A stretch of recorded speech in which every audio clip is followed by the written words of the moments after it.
উৎসব এই নিয়ে কি বার্তা দেবেন? সামনে আমাদের শারদীয়া উৎসব, বাঙালিদের এটা হচ্ছে সর্বপ্রধান উৎসব এবং এই উৎসবে জাতি ধর্ম নির্বিশেষে হিন্দু মুসলমান খ্রিস্টান এটা কোনো উৎসব নয়, এটা সবারই ক্ষেত্রে ধর্মীয় কোনো অনুষ্ঠান নয়, এটা হচ্ছে সবারই ক্ষেত্রে একটা উৎসব হিসাবে আমরা জানি বা এইভাবে আমরা প্রচলিত হয়ে এসেছে।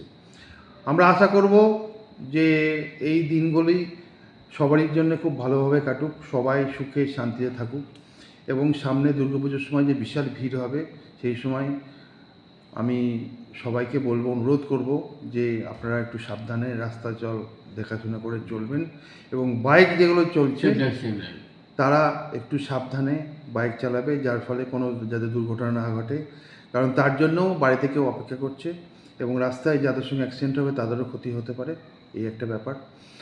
এছাড়া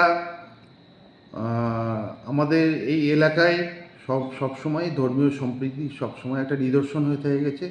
আমরা আগামী দিনেও এইভাবে যাতে কাটিয়ে যেতে পারি এটা আশা করব এবং আগামী দিনগুলি সবারই জন্যে খুব ভালোভাবে থাকুক।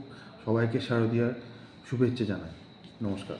আমি সুদীপ্ত নাথ, চেয়ারম্যান কমল কুমারী দেবী মডেল স্কুল। ধন্যবাদ।